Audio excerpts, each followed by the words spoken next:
We interrupt this episode of the RVE podcast for an important announcement. The RV Entrepreneur Workshop at Hershey 2024 will be held during the Big RV Show in Hershey, Pennsylvania on September 12th.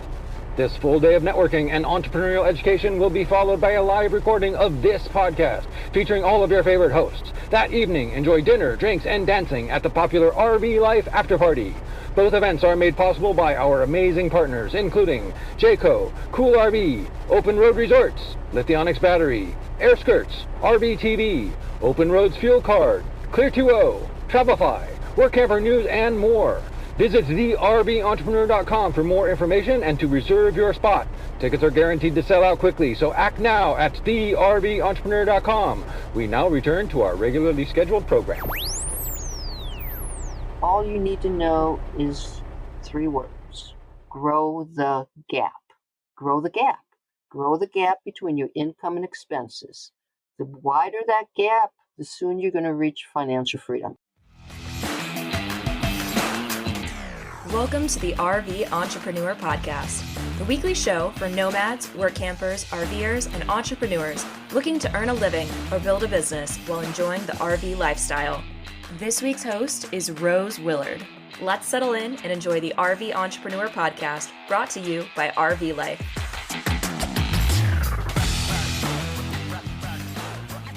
Hello and welcome to the RV Entrepreneur Podcast. I'm Rose Willard, your host this week, and I have a phenomenal guest joining me today, Dr. Brenda Uekert. Brenda's a sociologist, financial coach, speaker, author, nature lover, and full-time RVer. She loves helping people reach financial freedom while also taking care of the planet. Her holistic approach to financial freedom is very refreshing, as she believes that growing your income, reducing expenses, and protecting the environment all work together. And after chatting with her, her philosophy feels not only attainable, but very empowering. In this episode, we'll dive into Brenda's humble beginnings as an entrepreneur and her transition from a traditional career to life on the road. She'll walk us through her steps to financial freedom and introduce her concept of eco-wealth. We'll also discuss her book, The Money Road Trip, and explore her Planet Smart Finance Fest, an event she created that focuses on sustainable finance and investing. With her unique background and experiences, Brenda will share valuable tips and advice.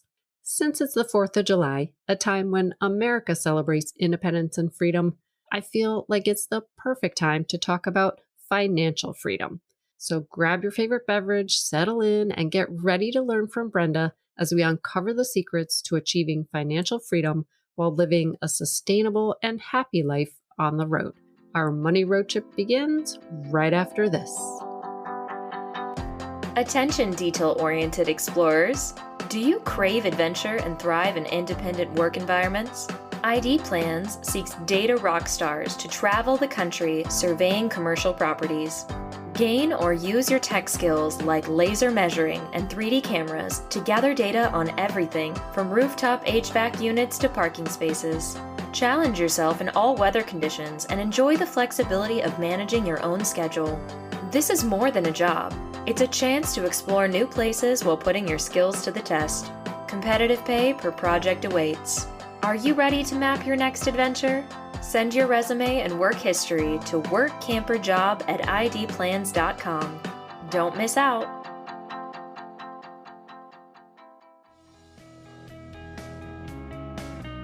As summer looms, the battle to keep cool in your RV heats up. Cool RV introduces a game-changing system that boosts ducted RV air conditioner performance by an astonishing 40 to 60%.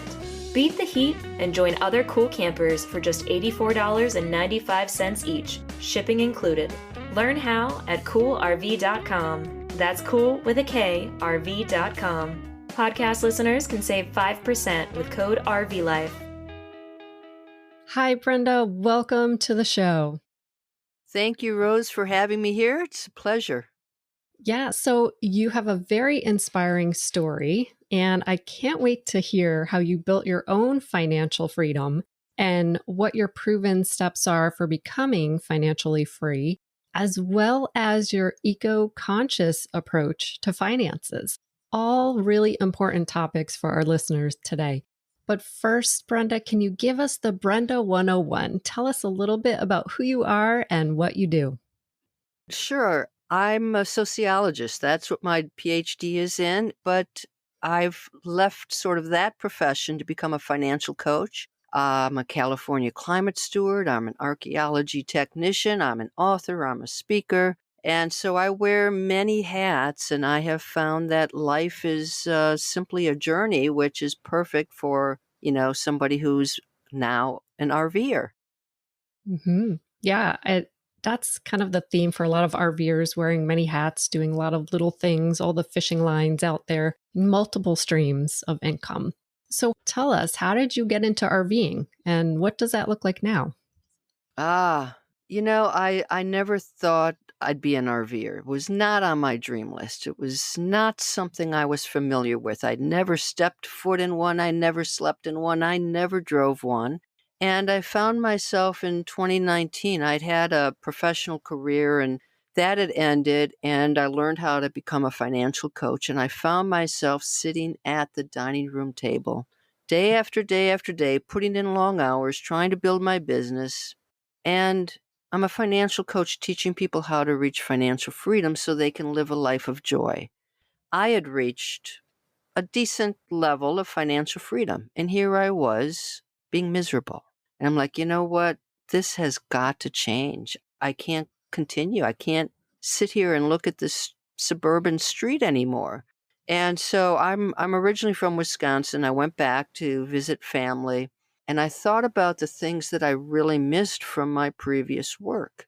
Travel. I really missed travel, and I missed meeting new people. And I thought, well, how can I get that back into my life? And so I was visiting family and drove to a Packers game with my sister. And I said, how about we stop at an RV, showroom? And I walked into my first RV and I turned around and I looked at her and I just like, wow. I'm like, I could do this. I could live like this. And it opened up a whole new door for me because my house had started to feel like a trap. My kid was gone. It was a, nice suburban house, but I looked at it and it said work. I've got to clean it. I've got this landscape and I have all this stuff to do. It's not really bringing me pleasure. It's chaining me to a life that no longer serves me. So I went back December 2019, found my perfect rig, Winnebago Aspect motorhome, and, worked on fixing it up. And of course, when I put my house on the market, COVID occurred. So by the time my house sold and when I left, it was May 2020 at the height of COVID, so it was, I think, a kind of a strange introduction to camping because of all the restrictions placed on us. And even within the campground, people were isolated to their own campsite. So it's been an incredible experience, one that I wouldn't give up for anything. That's a great story. I love how you noticed that something wasn't working in your life, right? And you needed that change. And that's how we felt as well, my family of four, very similar stuff. And then how you listened to yourself and, what you really wanted out of this life and you acted, and it may not have been the perfect time for camping, but kind of in a way, because you could just be out there by yourself, self-contained, and keep going about your way. So now you get to enjoy your life on your terms. That's excellent. Exactly. Yeah. So before you started your own business, what did you do? What was your profession before? I worked on justice system reform. I had created something called Center for Elders in the Courts. So I worked on domestic violence, elder abuse, exploitation, adult guardianships and conservatorships, helping the courts sort of reform their processes. So pretty high stress. I was a big fish in a little pond.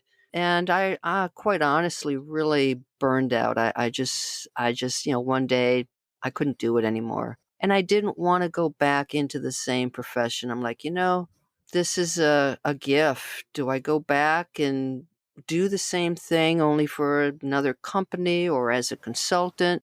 And for me, I wanted to be a financial coach because I had lived in poverty. When I was 30, I lost everything. I was downsized. At the same time, I was getting my PhD, and I was stuck in this economy where all the state budget cuts were happening. I couldn't get a university job. I worked for Target for $6 an hour. I was deep in poverty, and I knew what it was like. And I know what it's like to lose your job when you're not in poverty and you've built financial freedom. It's night and day.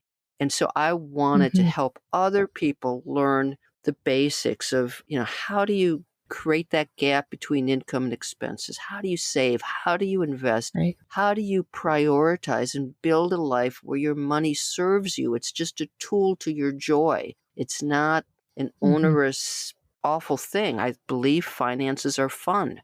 That's my whole thing. Finances allows you to do stuff. It's fun. Well, that's great. It's fun for you. It might be not fun for everyone, but how did you, were you taught this? We're not taught in school these things per se. Did you have anyone that mentored you, or you just knew through your work, or how did that come up? We are not taught anything about finances, and what we are taught is really a bunch of jargon. And people don't talk about finances. It's the big taboo in our society. We don't talk about it. So how are we supposed to learn about it? And I would say, a couple of things happened. I learned about the FIRE movement, financial independence, retire early.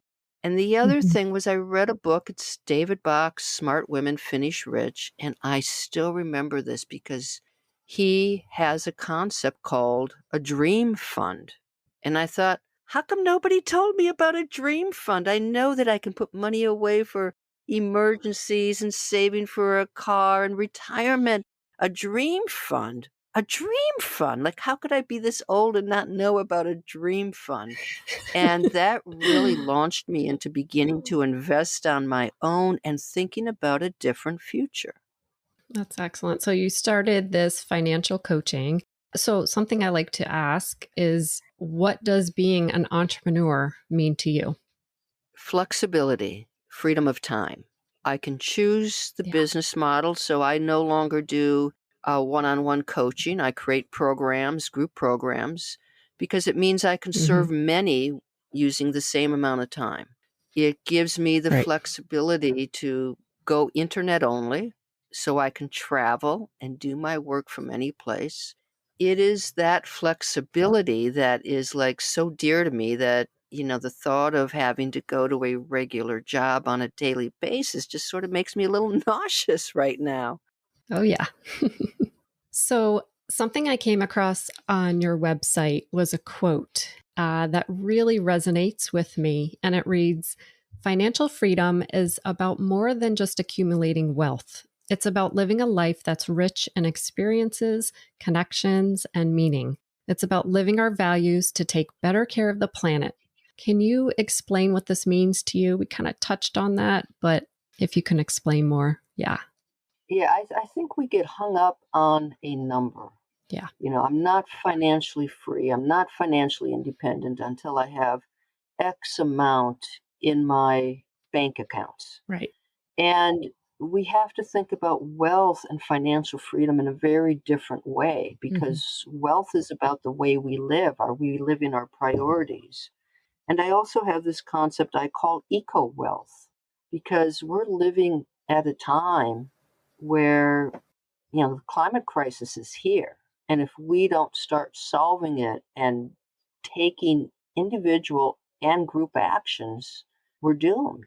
And so I have this, this is our priority. My priority is, can we help save the planet? But can we do it in a way that also helps us be financially free, which the two have been kind of separated. People think, well, either I can make a lot of money where I'm going to destroy the planet, or I'm going to be poor and be earth friendly.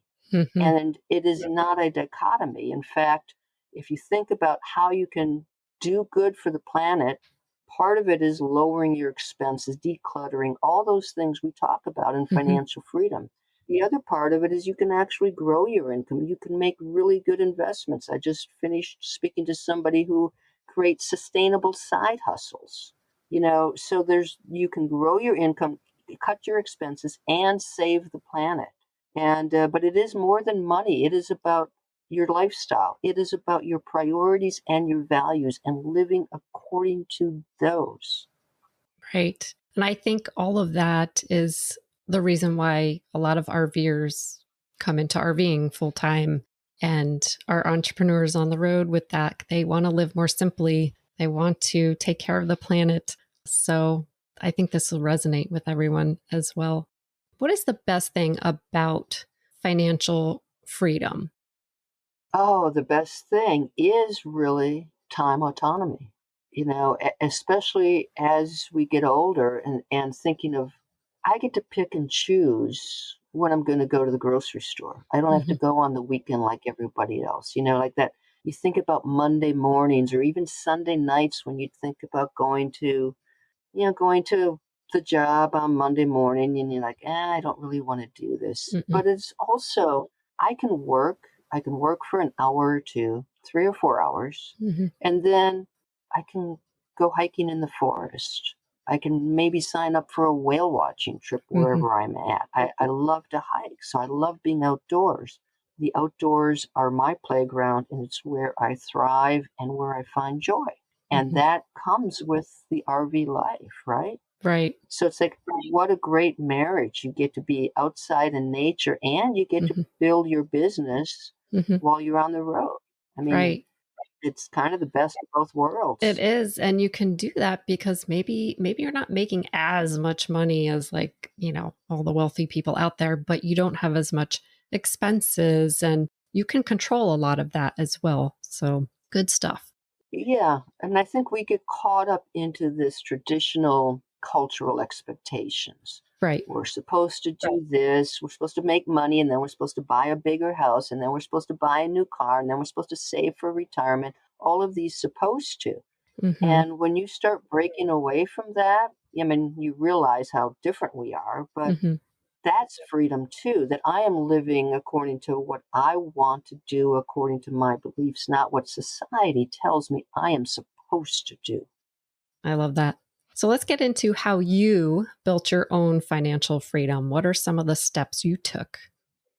Well, for me, I mean, I'm a single mom with one income. And those years in poverty, made me a little bit crazy in terms of how much money I was tucking away. So I always tried to think of my income as if it was two incomes. What happens if I lose my income? Do I have that, money stashed away? So for me, it was super saving. It was pouring money into retirement where you get a lot of, tax breaks. I mean, here's the thing. You don't need to know a lot. All you need to know is 3 words. Grow the gap. Grow the gap. Grow the gap between your income and expenses. The wider that gap, the sooner you're going to reach financial freedom. And you do have to learn how to invest. So one of the things where I see women especially make mistakes is that they feel comfortable. They're great savers, but they let the money sit in a low interest savings account rather than learning how to invest. So grow the gap and then learn how to invest your money on your own. So do you feel like investing in your own business is a good way to invest as well? Or, still the typical Absolutely. Wall Street, what would you invest in or what do you invest in? Well, it's interesting you asked that because I keep learning more and more. So I'm working on Planet Smart Finance Fest, and I'm talking to amazing people who are about impact investing, really looking at the bank. Where are you banking at? What types of investments are there? Bonds? Are there So there are strategies, and they're becoming more common where you can put your money into index funds that exclude oil, for instance. But it's also investing in your own health, investing in your lifestyle, investing in your education. Because one of the ways to increase your income in many occupations, say you're a teacher, maybe your income isn't that much. But if you go out and you take this certification course, sometimes they're paying for it. Now your income goes up. So you think of investment beyond just the stock market. That's great. So where should the entrepreneur begin when they have their business rolling? when striving for that financial independence, what should they do first when that money starts to come in? There's a book, it's called Profit First, and it's especially for entrepreneurs. Because what often happens with entrepreneurs is they make money, it stays in the business, and now they roll out more advertising or more stuff rather Mm-hmm. than paying themselves first. It's always about paying yourself first, take Yep. some out, and then really look to see what's working and what's not and prioritize the things in your business that are working. So Profit First has formulas like, okay, if I'm making this much, here's how much I should be putting towards taxes. Here's how much I should be putting towards, myself, paying my health insurance, Mm-hmm. for instance, because that's a biggie for entrepreneurs. And there's so many virtual assistants now, so not everybody loves the bookkeeping. Not everybody loves, Nope. that component or that component. Mm-hmm. And so, think of investing a little bit into a virtual assistant to make up for those gaps and skills that, you don't have, or maybe you just don't want to do. Mm-hmm. And then managing our money as entrepreneurs when it's so inconsistent. There's a lot of months that are maybe up or down, or you get a huge chunk at once. Any advice for managing that? Well, it's Profit First talks about like taking the average of a low income month. Mm-hmm. But the same thing happens, it's sort of a windfall effect. So if you think about like realtors, the real estate market goes up and down, and Yeah. houses are flying off and they're making a lot of money, and then they hit the trough and they're not Mm-hmm. making any money. Right. And so part of it is we think of that excess money, whether it's an inheritance or a really profitable month, as a windfall. I'm going to treat myself. I'm going to go out and Yeah. celebrate, and I'm going to buy this now and I'm going to buy that. And suddenly you have the lifestyle inflation. Yeah. Don't fall into that trap. Yeah, so my advice is to sort of, use those funds to feed your priorities. It's Mm-hmm. not, it's part of your regular income. What are your priorities and your values? Right. And drive it towards that. But yeah, it's like, going to a casino and you win the jackpot one month, Right. and a lot of those folks go broke just for that reason. That's right. Yeah. All good points. You have a book called The Money Road Trip. Can you explain a little bit about that, and what's the biggest takeaway from that? Money Road Trip is, like it says, we're taking a road trip to financial freedom. So it's fun, it's very interactive. It is really a workbook, and I have a companion course for it as well. And it is a starter.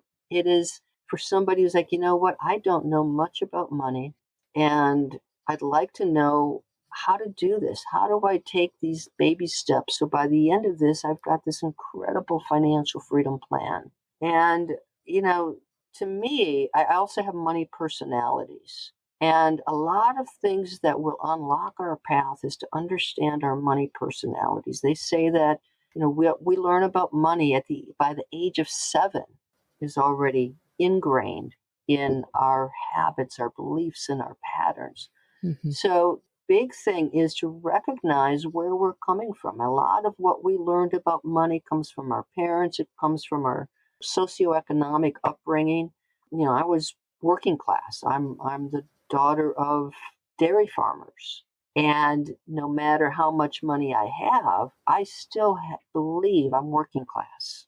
So it's like, understand how that impacts my decisions, knowing there are positives about it, working very hard and being prideful in my product, but there are also some downsides, that reluctance to take risk.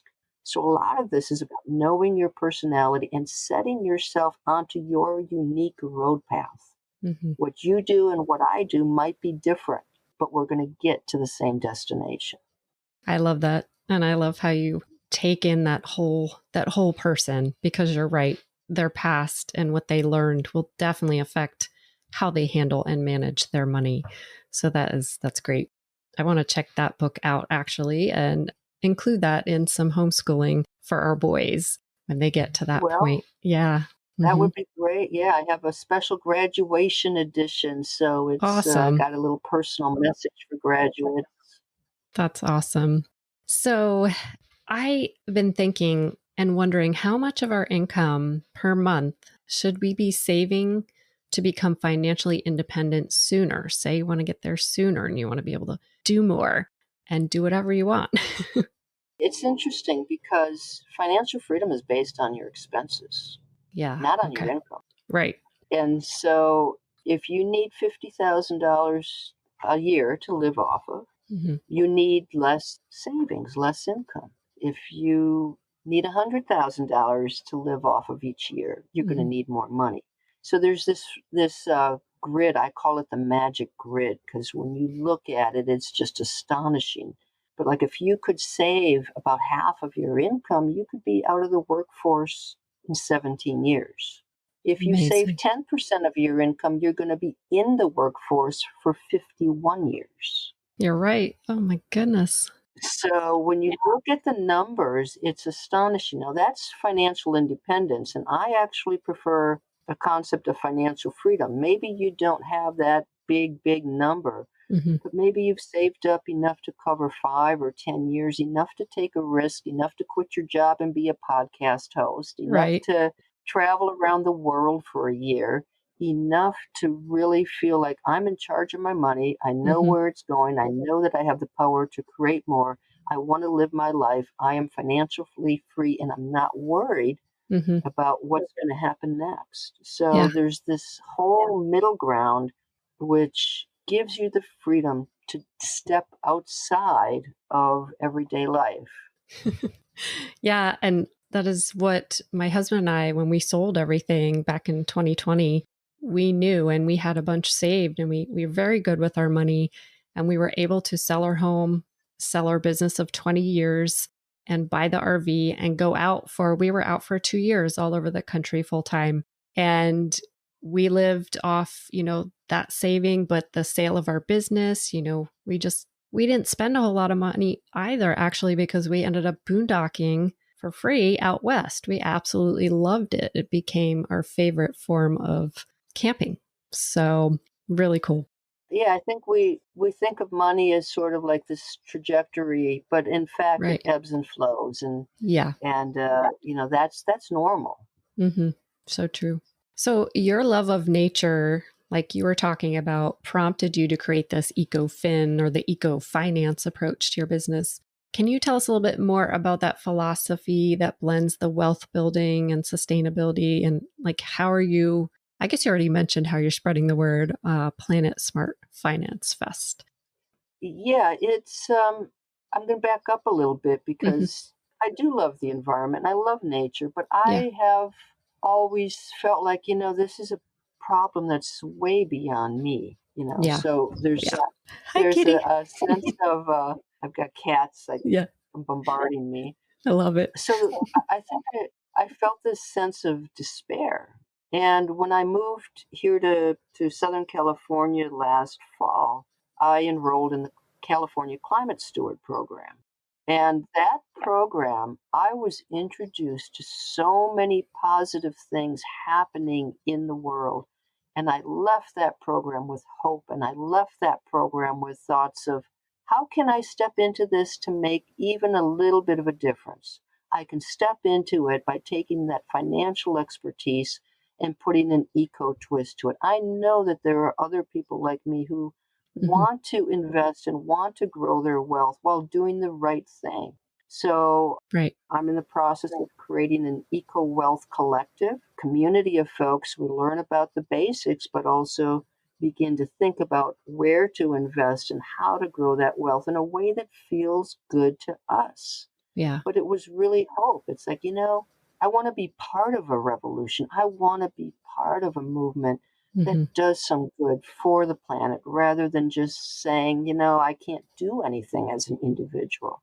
So Right. that combination of hope and then activism makes me feel like I do have greater impact on the future that we're all building. Right. Yeah. I love that. And I want to check that out. So I'll be sure to get that info and what it is. We'll put that. When is it actually? We can share it with our listeners.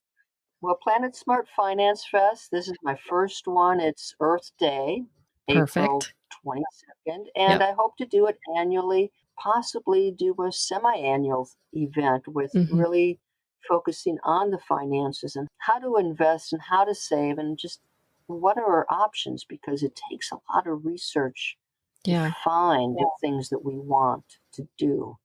It's you have to go beyond all of the screening Hmm. and dig down deep inside to know, where do I want to put my money? Yeah. So, can you give us some examples how we can support the planet while still becoming financially independent or free? Financial freedom and financial independence, it's all about income and expenses. When people think about being, sustainable living, they think about the expenses. Oh, I got to live in a tiny house. I got to Mm. buy an RV. I got to give up the house. I can't drive that gas guzzling car.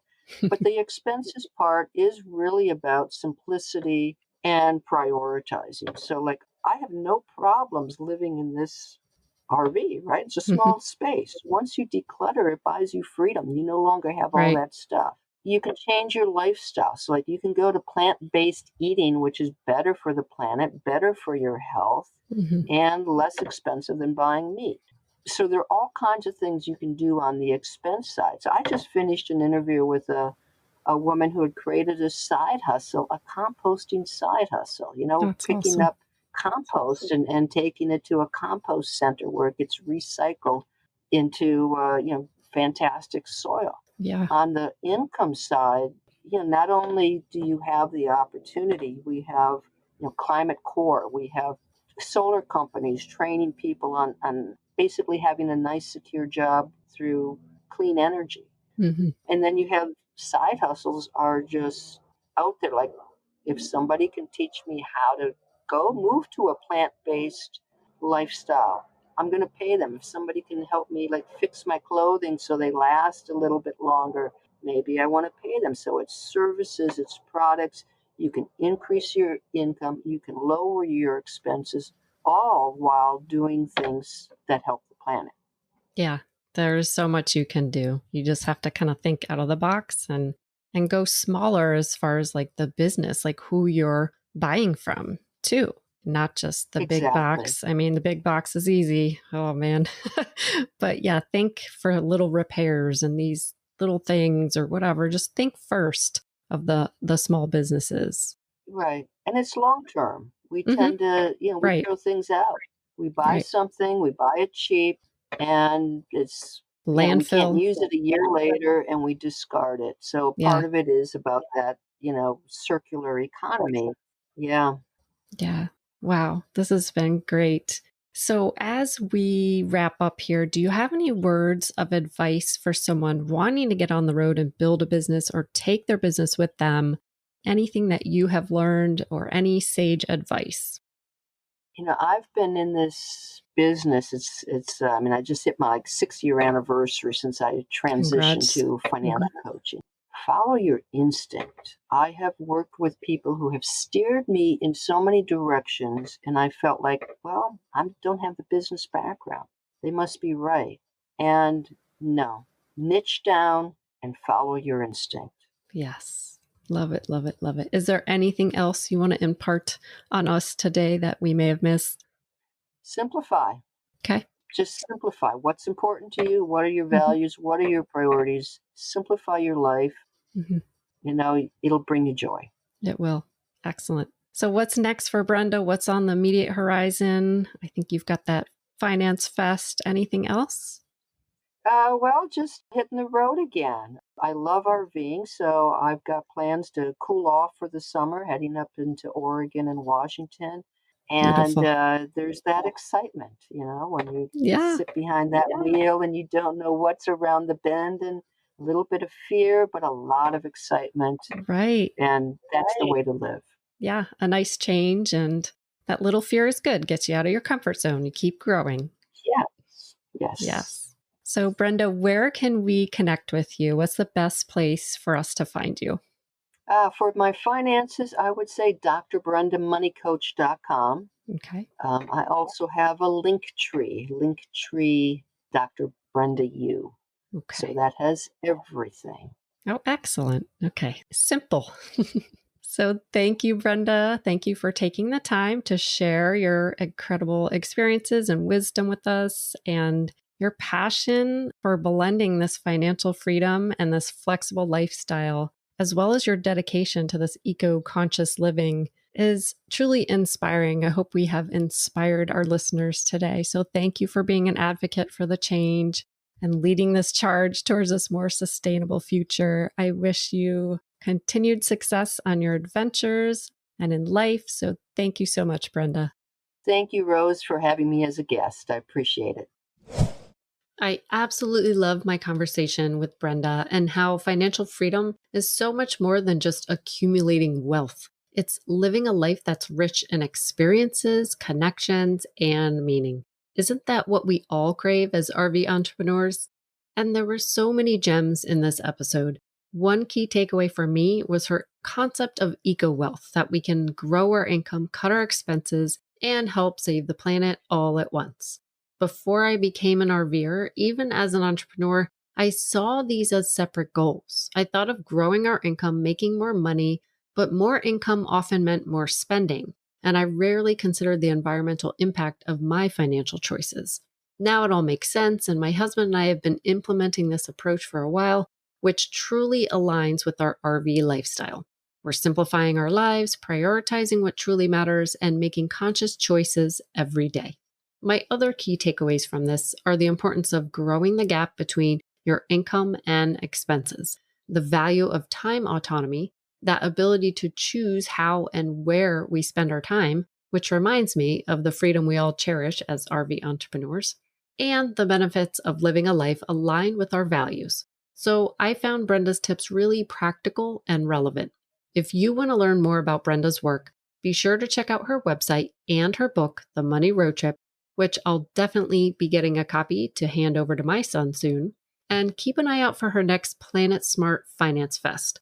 The one she talked about in this episode already happened, so make sure to stay updated through her website and socials, which I'll link in these show notes. It was so great to be with you this week, and I want to know what you took away from this episode. Let us know in the RV Entrepreneur Facebook group, and feel free to share this episode with anyone looking to balance financial success with environmental responsibility.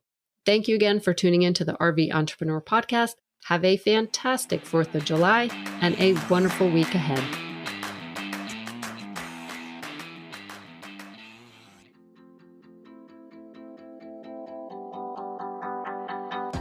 Attention detail-oriented explorers.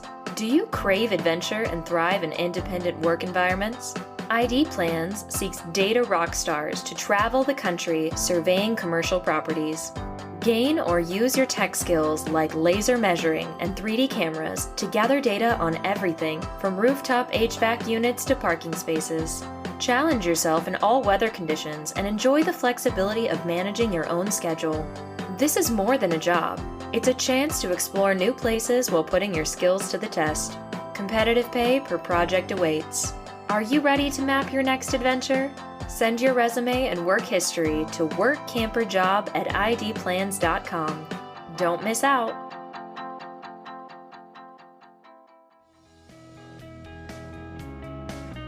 As summer looms, the battle to keep cool in your RV heats up. Cool RV introduces a game-changing system that boosts ducted RV air conditioner performance by an astonishing 40 to 60%. Beat the heat and join other cool campers for just $84.95 each, shipping included. Learn how at coolrv.com. That's cool with a K, rv.com. Podcast listeners can save 5% with code RVLife.